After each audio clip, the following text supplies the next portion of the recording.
What's up, guys? Chemist here from Meanwhile the Man Cave. We take a look at all things pop culture, games, toys, or anything we think is cool. And today we are taking a look at what looks like a really nice figure from Marvel Select. This is a 7-inch scale Titanium Man. Titanium Man first made his appearance in 1965 in Tales of Suspense number 69 and was created by Stan Lee and Don Heck.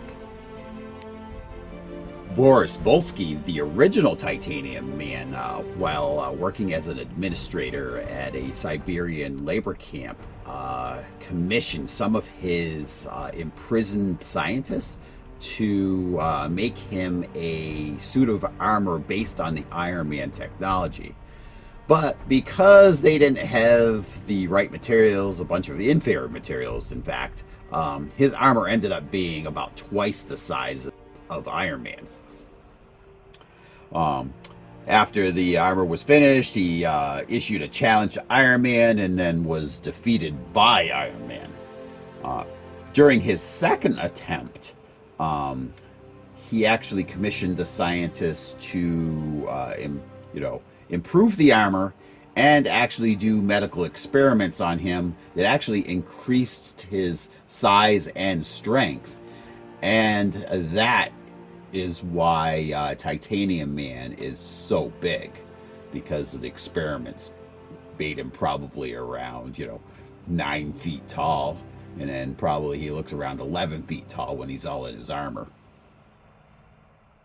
So, looking at this figure, looking at the package that is, got some nice artwork down here in the corner. Classic Titanium Man artwork from the comic. And we turn this around and we got some more artwork on the side. Titanium Man pinning down Iron Man. And on the back, looks like we've got a picture of the figure itself, along with the alternate head, and a brief description of the character's origins. So, without wasting a whole bunch of time here, let's pop this figure open and get him out of his plastic prison.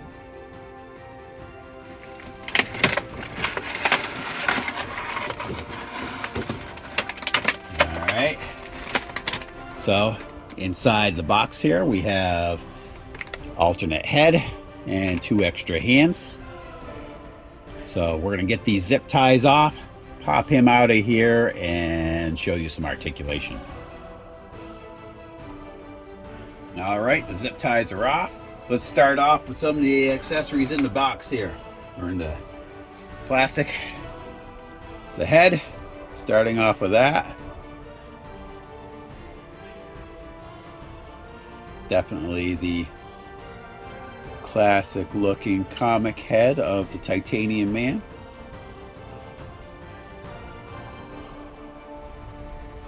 Really cool if they ever did a Hot Toys version of this with the light up eyes. That'd be pretty darn cool. All right, here's one of the alternate hands.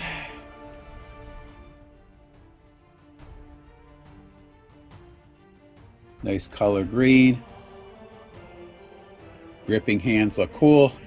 And if you look closely here, you got a hinge to angle that when you put it on the figure itself. Same thing here.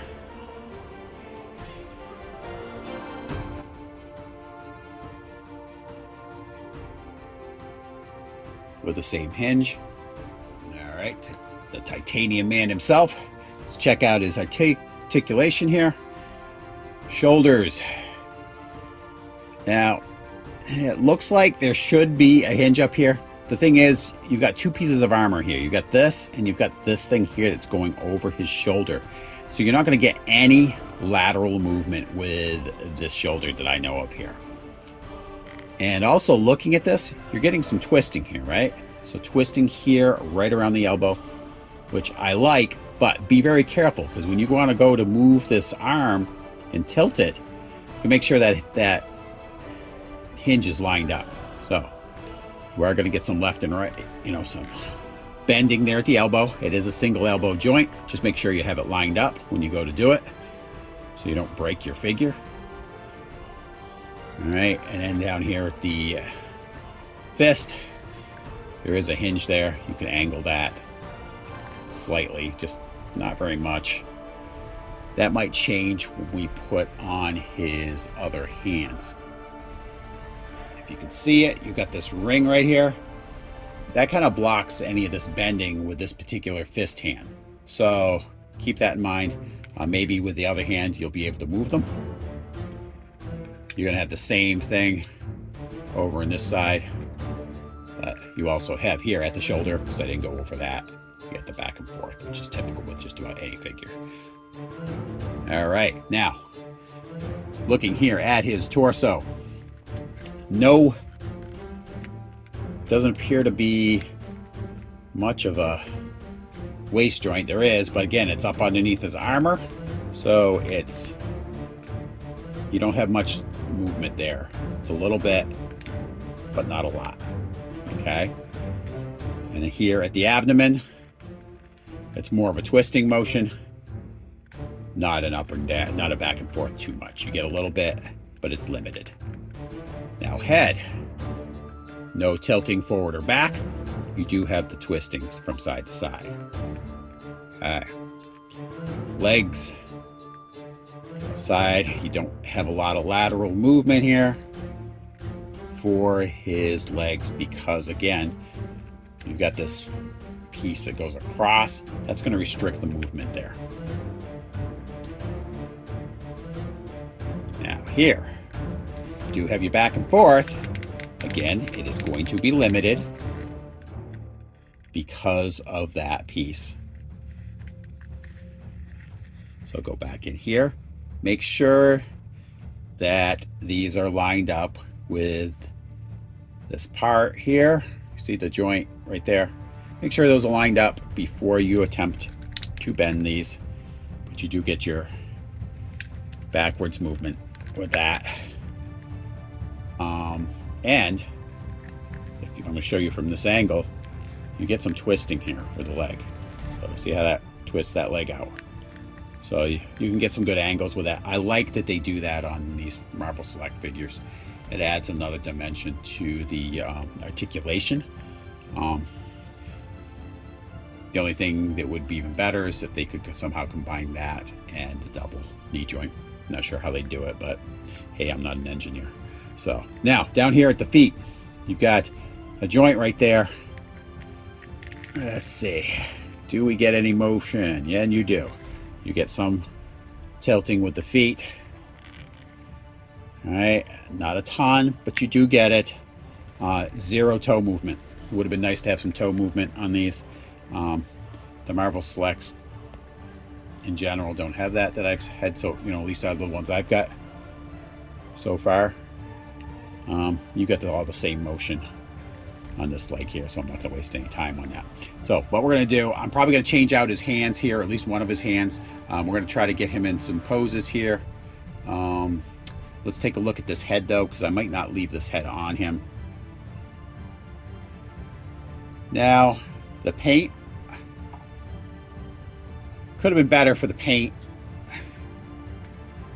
If you're looking here, you know what, I'm going to pop this head off so we can get it closer to the camera here. All right, so here you are. Here's the paint.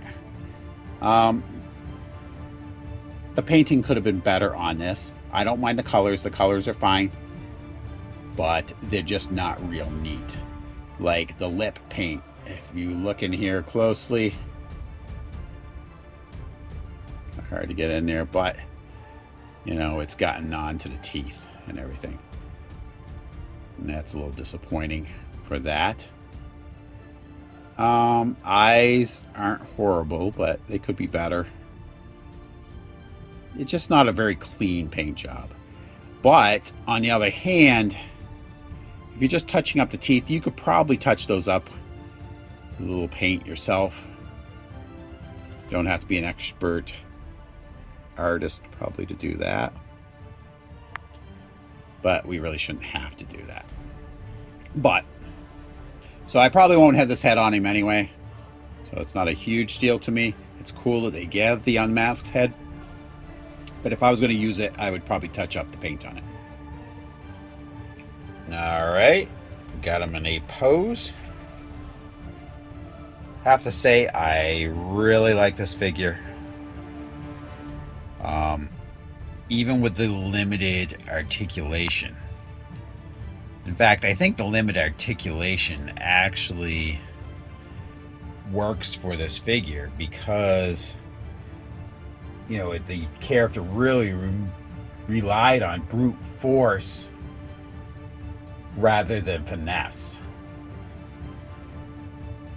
And I think, you know, the more stiff posing on this character kind of helps accentuate that.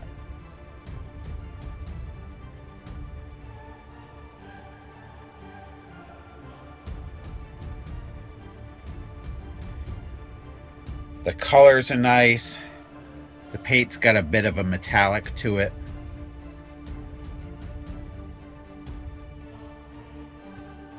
Let's spin this guy around, give you a look at the other angles.